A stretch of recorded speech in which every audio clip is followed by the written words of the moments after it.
ભાજપ પ્રચાર પ્રસારનો પ્રારંભ કર્યો છે। ભાજપ સંકલ્પ પત્રનું ગુજરાતીમાં લોન્ચિંગ થયું છે। સીએમ ભૂપેન્દ્ર પટેલ અને પ્રદેશ અધ્યક્ષ પાટીલે પ્રારંભ કરાવ્યો। ભાજપના સંકલ્પ પત્રની ગુજરાતી આવૃત્તિ પણ રજૂ કરવામાં આવી। પ્રચાર માટે 5 સોંગ, અલગ અલગ 3 નૃત્ય કૃતિઓ સાથે પ્રચાર માટે 10 ટેબ્લો રજૂ કરવામાં આવ્યા। ભાજપના પ્રચાર ગીતોમાં ગુજરાતી લોક ગાયકોનો સ્વર પણ સામે આવ્યો। 58 સાહિત્યના લોન્ચિંગ સાથે ગુજરાતી સંકલ્પ પત્ર લોન્ચિંગ કરવામાં આવ્યું। દરેક લોકસભા બેઠકમાં ટેબ્લોથી કરાશે તેનો પ્રચાર। આજથી ભાજપ પ્રચાર સામગ્રી પણ પહોંચાડશે ઘર ઘર સુધી। અલગ અલગ 80 વસ્તુઓ એકત્ર કરી આ પ્રચાર કીટ બનાવવામાં આવી છે।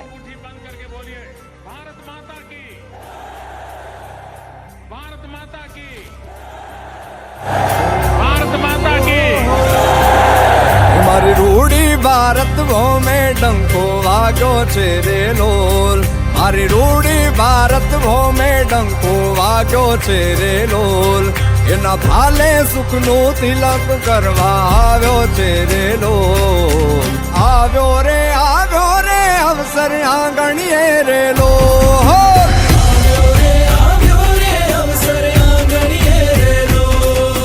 वागे छे चूंटणी ना પડઘમ આંગણીએ રે લોલ। વાગે છે ચૂંટણી ના પડઘમ આંગણીએ રે લોલ। લાવ્યો રે લાવ્યો ગેરંટી સુખ શાંતિની ગેરંટી મોદી સરકારની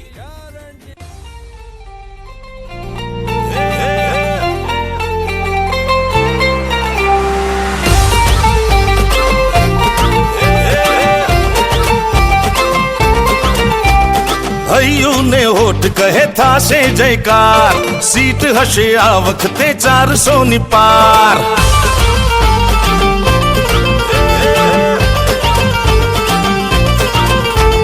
हयू ने होठ कहे था से जयकार। सीट हशे आ वखते 400 नी पार। हीर केसरी हूँ और मोदी सरकार।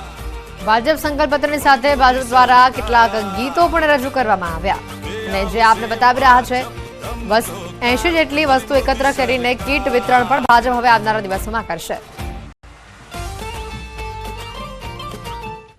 ચૂંટણી આવે એટલે નેતાઓ જનતાની સાથે સાથે ભગવાનના શરણે પણ જાય છે અને હાલ ચૈત્ર મહિનો ચાલી રહ્યો છે જ્યારે ચૈત્ર માસમાં યોજાતી માતાજીની જાતરમાં પણ જાય છે નેતાઓ ભુવાઓના શરણે જતા આ દ્રશ્યો તાજેતરના જ છે। મહેસાણા લોકસભા બેઠકના ભાજપના ઉમેદવાર હરિભાઈ પટેલ પણ ભુવાજીના શરણે ગયા હોવાનો વિડીયો વાયરલ થઈ રહ્યો છે। મહેસાણાની શ્રીપાલ સોસાયટીમાં માતાજીની રમેલમાં હાજરી આપી હતી અને ભુવાજી પર પુષ્પવર્ષા કરી તેઓના આશીર્વાદ પણ લીધા હતા। માત્ર હરિભાઈ જ નહીં પરંતુ આ પહેલા મહેસાણા બેઠકના કોંગ્રેસના ઉમેદવાર રામજી ઠાકોર પણ ભુવાજીના શરણે પહોંચ્યા હતા। ભુવાજીને ફૂલહાર પહેરાવી આશીર્વાદ મેળવ્યા હતા। સુરેન્દ્રનગર લોકસભા બેઠકના કોંગ્રેસના ઉમેદવાર ઋત્વિક મકવાણા ધાર્મિક કાર્યક્રમમાં જોવા મળ્યા। ઋત્વિક મકવાણાનો વિડીયો પણ સોશિયલ મીડિયા ઉપર વાયરલ થયો છે। મૂળી તાલુકાના લીમલી ગામે યોજાયેલી શેખવાપીર દાદાના પુણ્યતિથિ મહોત્સવમાં ઋત્વિક મકવાણા જોવા મળ્યા। ઋત્વિક મકવાણા હાથમાં સાંકળ જોવા મળી હતી તો મહેસાણામાં ભાજપના ઉમેદવારો ભુવાજીના શરણે જતા દ્રશ્યો પણ સામે આવ્યા। સતીધામ દેવીપુરા ગામે જાતરમાં હાજરી આપી ધૂણતા ધૂણતા ભુવાજીએ કરી જીતની ભવિષ્યવાણી।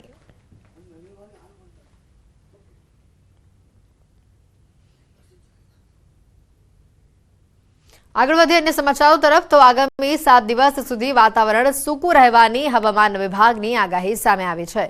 જ્યારે રાજ્યમાં 3 દિવસ તાપમાન યથાવત રહેશે તો 3 દિવસ બાદ ફરી તાપમાનમાં વધારો થશે।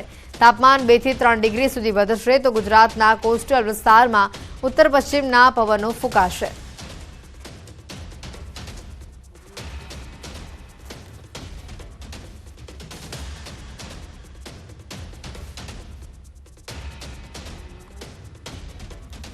अगले 7 दिन तक ड्राई मौसम की संभावनाएं हैं। जो पिछले 24 घंटा में रिपोर्ट हुआ है वो ड्राई वेदर था और जो हवा का दिशा था उत्तर पश्चिम था। और अधिकतम तापमान जो रिकॉर्ड हुआ है वो 3 स्टेशन में हुआ है, अहमदाबाद, अमरेली एंड कांद्रा स्टेशन, जो कि 39 डिग्री सेंटीग्रेड था। और गांधीनगर में 38.6 डिग्री सेंटीग्रेड रिपोर्ट हुआ है।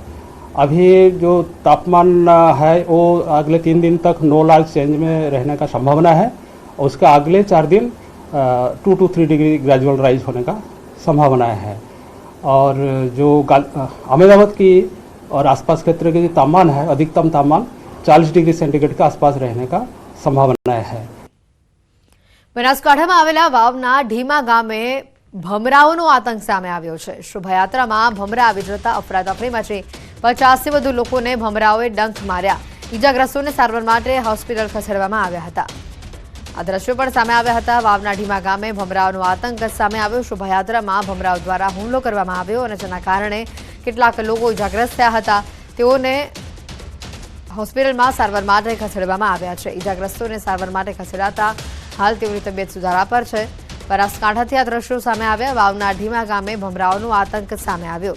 શોભાયાત્રામાં ભમરાઓ દ્વારા હુમલો કરવામાં આવ્યો। વધુ માહિતી મેળવીશું। ફોનલાઈન ઉપર સંવાદદાતા કિશોર અહીંયા જોડાઈ ચૂક્યા છે। કિશોર, વધુ માહિતી શું છે? કેટલા લોકો ઇજાગ્રસ્ત થયા હતા? ચોક્કસથી એવી ભીમાના માર્કેટયાર્ડ નજીક ગોગ મહારાજની પ્રાણ પ્રતિષ્ઠાને લઈને એક શોભાયાત્રા યોજાઈ હતી। તે દરમિયાન અચાનક જ ભમરાઓએ આતંક મચાવ્યો હતો અને ભમરાઓએ આતંક મચાવતા અફરાતફરી મચી ગઈ હતી અને આ પ્રાણ પ્રતિષ્ઠામાં જે લોકો આ શોભાયાત્રામાં જોડાયા હતા તેમાં 50થી વધુ લોકોને ભમરાઓએ ડંખ માર્યા હતા અને તાત્કાલિક ઇજાગ્રસ્તોને સારવાર અર્થે થરાદની રેફરલ હોસ્પિટલ તેમજ થરાદની ખાનગી હોસ્પિટલમાં ખસેડવામાં આવ્યા છે અને અત્યારે 50થી વધુ લોકોની સારવાર ચાલી રહી છે। હેતવી, આભાર કિશોર, માહિતી બદલ।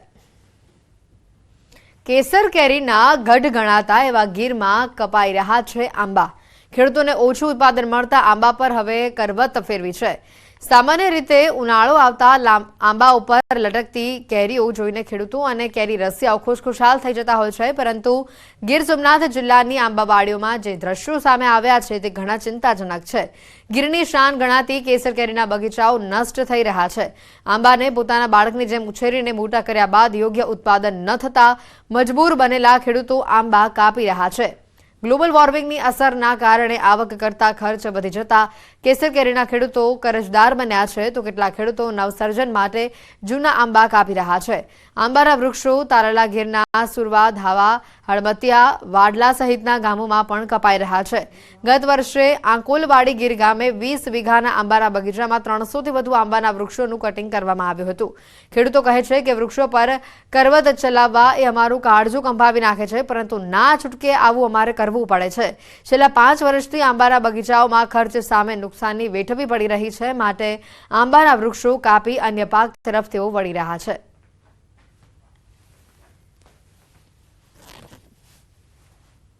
આ 2-3 વર્ષથી બહુ ખેડૂત બગીચા કાપે છે। ખેડૂતોને ઉત્પાદન મળતું નથી ને જમીન પેક થઈ જવાના હિસાબે બીજું કોઈ વાવેતર કરતા નથી। એના હિસાબે બગીચાથી હારીને ખેડૂત કટિંગ કરવાનું ચાલુ રાખે છે। એમાં 15 વર્ષ થયા તો કોઈને આવતું જ નહીં બગીચામાં, એટલે સારી જમીન હતી એમાં 30 વીઘાનો બગીચો જનરલ કાપી જ નાખ્યો જમીનમાંથી। અત્યારે એમાં મગ, અડદ વાવ્યા છે અને શેરડી વાવી, અને એક બગીચો અત્યારે નવીનીકરણ હાલે છે 12-13 વીઘાનો, એટલે એમાં એ હતા 80 વર્ષના ઝાડવા। બગીચો 17 વીઘાનો બગીચો કપાઈ રહ્યું, કટિંગ થઈ રહ્યું છે। આ બગીચાનું કટિંગ કરીને એમાં ખુલ્લી ખેતીનું ઉત્પાદન લેશું, જેથી કરીને વળતર મળી રહે, સારા ભાવ મળે તો ખુલ્લા વળતર મળી રહે છે। છેલ્લા 5-6 વર્ષથી કટિંગનું પ્રમાણ વધારે વધ્યું છે।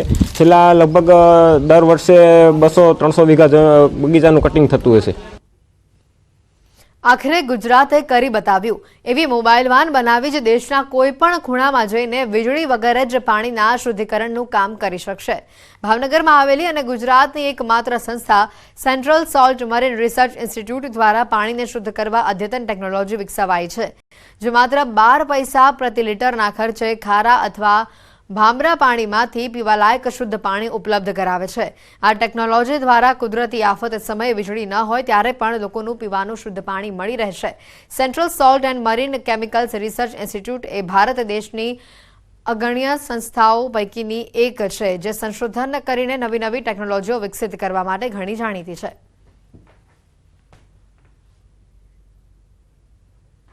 ખારું પાણી છે, ભાંભરું પાણી છે, એના પીવાલાયક પાણી માં કન્વર્ટ કરવા માટે આ વાનને ડિઝાઇન કરવામાં આવેલી છે। અને આ વાન જે છે અમે નેચરલ ડિઝાસ્ટર એટલે કે કુદરતી આપદા प्रबंधन માટે ડિઝાઇન કરી છે। इट्स मोबाइल डिसैलिनेशन वैन, जो कि आपदा जैसी स्थिति होती है, अर्थक्वेक होता है या अकाल जैसी स्थिति पूरे देश में जब भी जहां भी पैदा होती है, उस समय आपदा की स्थिति पे जाके उस क्षेत्र में जाके, चाहे वो कहीं पे भी हो, वहां पे जाने की क्षमता ये वाहन रखता है। और वे किसी भी नेचुरल क्लाइमेटी में पूरे देश में कहीं भी जा करके खारा पानी हो, गंदा पानी हो, दूषित पानी हो, उसे तत्काल बिना इलेक्ट्रिसिटी से, बिना किसी एक्सटर्नल इलेक्ट्रिसिटी से वह पेयजल उपलब्ध करा सकती है। વલસાડના અમરગામની હદ પાસે આવેલું મહારાષ્ટ્રનું દાણો ગામ કે જ્યાં દરિયાની ભરતી સમયે કિનારા નજીક 2 ડોલ્ફિન માછલીઓ આવી હતી। દરિયામાં ઓટ આવ્યા બાદ બંને માછલીઓ પથ્થરમાં જ અટવાઈ ગઈ હતી। સ્થાનિકોએ પથ્થરમાં ફસાયેલી ડોલ્ફિનને બહાર કાઢી ફરી દરિયામાં છોડી હતી। અગાઉ પણ વલસાડના તિથલ સુધીના દરિયા કિનારે અનેક વખત ડોલ્ફિન માછલીઓ જોવા મળી છે। આ વખતે એક સાથે 2 ડોલ્ફિન માછલીઓ દેખાતા લોકો દરિયા કિનારે ઉમટી પડ્યા હતા। આ દ્રશ્યો જ ઘણા સુંદર હતા। આ ડોલ્ફિનોને જોવા માટે મોટી સંખ્યામાં લોકો દરિયાકાંઠે પહોંચ્યા હતા। દાણુના દરિયાકાંઠે 2 ડોલ્ફિન ફસાઈ હતી, જેને માછીમારો દ્વારા મુક્ત કરવામાં આવી। પથ્થરોમાં તે ફસાઈ હતી અને ઓટ આવ્યા બાદ આ બંને ડોલ્ફિનને મુક્ત કરવામાં આવે છે। સ્થાનિકોએ આ બંને ડોલ્ફિનનું રેસ્ક્યુ કર્યું, તેઓને દરિયામાં છોડી મૂકી।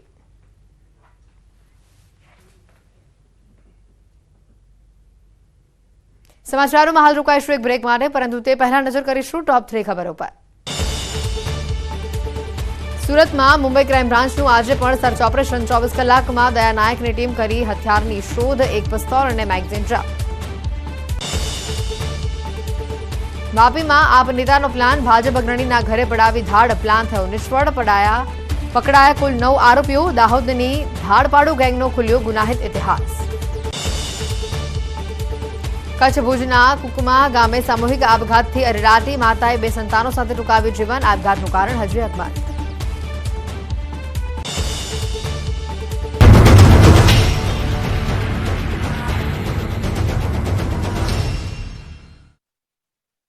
વિસ્તારોમાં તાપમાન ઘટ્યું છે, જેમાં કેટલાક સેન્ટરો પર તાપમાન સામાન્ય કરતાં પણ નીચું નોંધાયું છે। आने वाले अगले 5 दिन तक शुष्क मौसम का उम्मीद है और तापमान में अगले 3 दिन तक नो लार्ज चेंज है लेकिन उसके बाद 4 दिन बढ़ने का उम्मीद है 2 to 3 डिग्री सेंटीग्रेड। આગામી 3 દિવસ સુધી ગરમીમાંથી રાહત મળશે, પરંતુ ત્યારબાદ ગરમીનો પારો ફરી ઉચકાવાની સંભાવના છે। એટલે કહી શકાય કે 2-3 દિવસ ગરમીમાંથી છુટકારો મળ્યા બાદ ફરી ભીષણ ગરમી સહન કરવાનો વારો આવી શકે છે। રાજ્યના મોટાભાગના વિસ્તારોમાં કાળઝાળ ગરમી પડી રહી છે, પરંતુ ડાંગનો નજારો જરા જુદો છે। ડાંગના વાતાવરણમાં અચાનક જ પલટો આવ્યો। વહેલી સવારે આહવા ખાતે વરસાદી ઝાપટું પડતા બફારા વચ્ચે વાતાવરણમાં ઠંડક પ્રસરી। એક તરફ હવામાન વિભાગે અંગ દઝાડતી ગરમીની આગાહી કરી છે, તો બીજી તરફ ડાંગથી વરસાદના દ્રશ્યો સામે આવ્યા। ભીષણ ગરમી વચ્ચે ડાંગ જિલ્લાના વાતાવરણમાં પલટો પણ જોવા મળ્યો। વહેલી સવારે જિલ્લાના મુખ્ય મથક આહવા ખાતે વરસાદી ઝાપટું પડ્યું। કમોસમી વરસાદના કારણે બફારા વચ્ચે વાતાવરણમાં ઠંડક પ્રસરી છે। વાતાવરણમાં અચાનક આવેલા પલટા બાદ વરસાદ ખાબકતા ડાંગ જિલ્લાના ખેડૂતોમાં ચિંતા પ્રસરી હતી। લોકશાહીની સુરત જોવી હોય તો સુરતનો ઘટનાક્રમ જોવો પડે। પહેલા કુંભાણીનું ફોર્મ રદ થવું અને પછી અપક્ષ અને નાના પક્ષના ઉમેદવારોના ફોર્મ પાછા ખેંચાવા અને મુકેશ દલાલને બિનહરીફ જાહેર થવા સુધીનો રાજકીય હાઈ વોલ્ટેજ ડ્રામાનો હવે અંત આવ્યો છે અને સુરતના મતદારોને જાણે કે મતદાનના અધિકારથી વંચિત રહેવાનો વારો આવ્યો।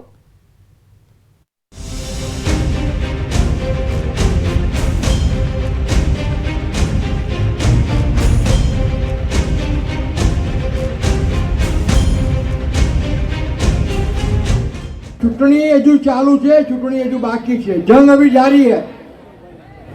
ज्यां सुधी एक छेल्लो पण सैनिक बाकी रहे ત્યાં સુધી યુદ્ધ ચાલુ રહેશે અને આપણે ભારતીય જનતા પાર્ટીના કાર્યકર્તાઓ જે રીતે ચૂંટણી લડવા ટેવાયેલા છે તે જ રીતે આપણે ચૂંટણી લડવાની છે।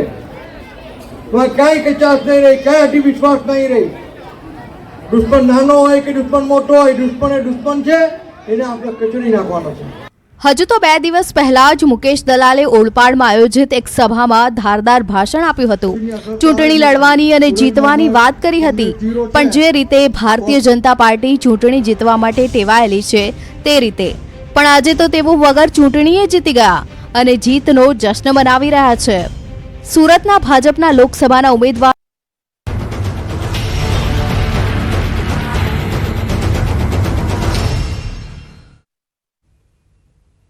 બ્રેક બાદ આપનું સ્વાગત છે। આગળ વધીએ અને સમાચારો તરફ તો મુખ્યમંત્રી ભૂપેન્દ્ર પટેલે સાળંગપુરમાં કષ્ટભંજન હનુમાન દાદાના દર્શન કર્યા।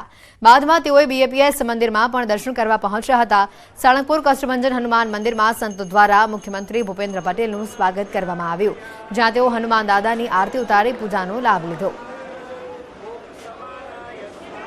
BAPS મંદિરમાં પણ મુખ્યમંત્રી દ્વારા દર્શન કરવામાં આવ્યા। CM ભૂપેન્દ્ર પટેલ સાળંગપુરમાં હનુમાન દાદાના દર્શન કર્યા અને આરતી પણ ઉતારી। કષ્ટભંજન હનુમાન દાદાની તેઓએ આરતી ઉતારી।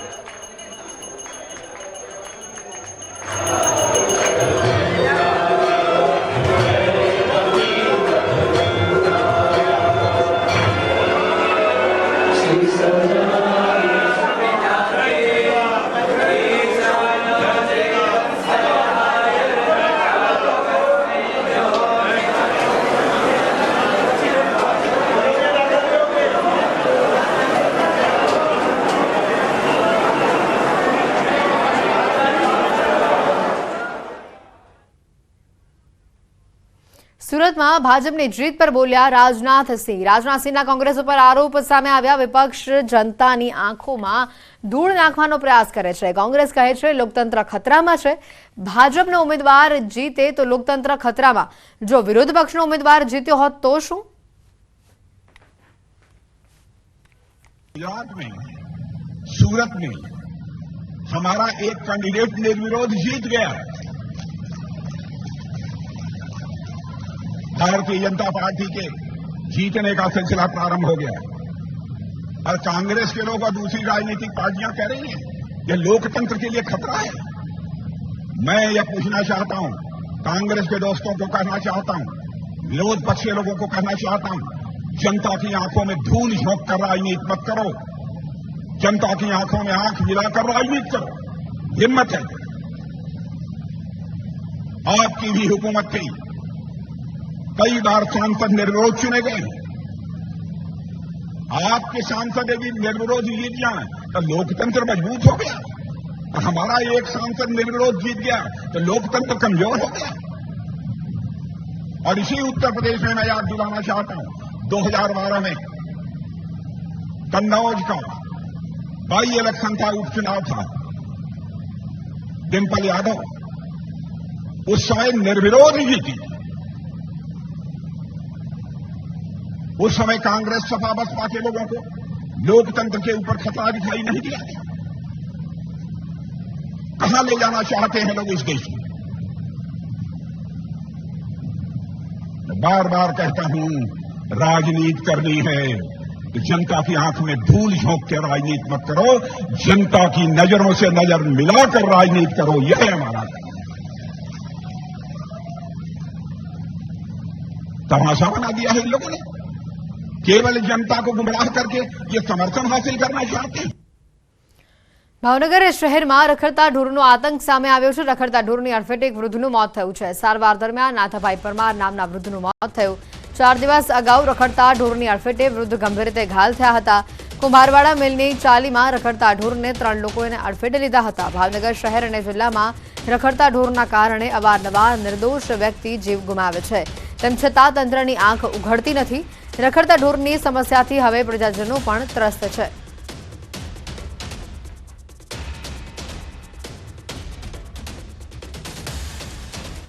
તો આ તરફ દ્વારકાના ખંભાળિયામાં રખડતા ઢોરનો ત્રાસ વધી રહ્યો છે। શહેરમાં જાહેર રોડ પર આખલાઓના યુદ્ધથી રાહદારીઓ અને વાહન ચાલકોના જીવ અદ્ધર થયા છે। જોધપુર ગેટ પાસે 1-2 નહીં પરંતુ 7 આખલા જાહેર રોડ ઉપર ચડી આવ્યા। 4 રસ્તા પાસે જે 7 આખલાઓ યુદ્ધ ચડ્યા। જાહેર રોડ પર 7 આખલા બાખડતા સ્થાનિકોના જીવ તો તાળવે ચોંટ્યા જ, વાહન ચાલકો પણ થોડા સમય માટે થંભી ગયા। આખલાના યુદ્ધમાં કેટલાક વાહનોને નુકસાન પણ થયું છે। રખડતા ઢોરના ત્રાસથી સ્થાનિકો ભારે પરેશાન છે।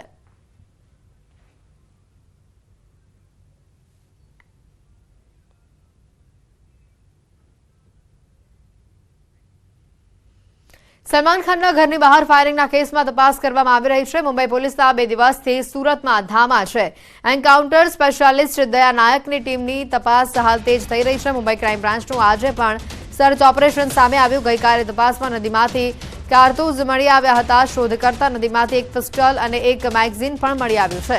24 કલાકમાં હથિયારોની શોધ થઈ છે. પોલીસને 2 રિવોલ્વર અને 4 મેગઝીન 17 રાઉન્ડ મળ્યા છે. આરોપીઓએ ભુજ જતી વખતે રિવોલ્વર તાપી નદીમાં ફેંકી હતી. તાજેતરમાં જ મુંબઈમાં ફિલ્મ અભિનેતા સલમાન ખાનના ઘરની બહાર ફાયરિંગ થયું હતું અને આ કેસમાં તપાસમાં ગુજરાત કનેક્શન બહાર આવ્યું હતું. મુંબઈ પોલીસે કચ્છના ભુજથી માતાના મઢના મંદિર પરિસરમાંથી 2 આરોપીઓને દબોચ્યા હતા.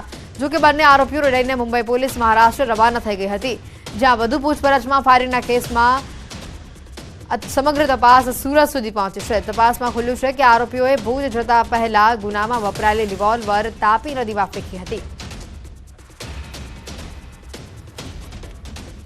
હાલ જે અપડેટ સામે આવી રહી છે, હાલ દયા નાયક સમગ્ર મામલે ઊંડાણપૂર્વક તેઓની ટીમ સાથે તપાસ કરી રહ્યા છે, પરંતુ હાલ જે પિસ્તલ અને કારતૂસ મળી આવવાને લઈને જે માહિતી આવી રહી છે, 24 કલાકની અંદર જ જે ગુનામાં વપરાયેલા હથિયાર છે તેને જપ્ત કરવામાં આવ્યા છે.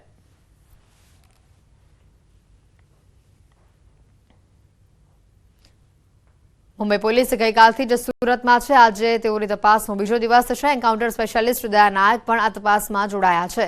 મુંબઈ, કચ્છ અને તે બાદ હવે સુરત કનેક્શન આ ઘટનામાં સામે આવ્યું હતું.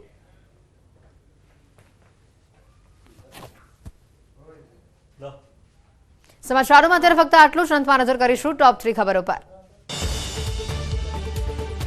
સુરતમાં મુંબઈ ક્રાઇમ બ્રાન્ચનું આજે પણ સર્ચ ઓપરેશન. 24 કલાકમાં દયા નાયકની ટીમે કરી હથિયારોની શોધ. 1 પિસ્તલ, મેગઝીન જપ્ત. વાપીમાં આપ નેતાનો પ્લાન. ભાજપ અગ્રણીના ઘરે પડાવી ધાડ. પ્લાન થયું રિશ્વત. પકડાયા 9 આરોપીઓ. દાહોદની ધાડપાડુ ગેંગનો ખુલ્યો ગુનાહિત ઇતિહાસ. કચ્છ ભુજના કુકમા ગામે સામૂહિક આપઘાતથી અરેરાટી. માતાએ 2 સંતાનો સાથે ટૂંકાવ્યું જીવન. આપઘાતનું કારણ હજી અકબંધ.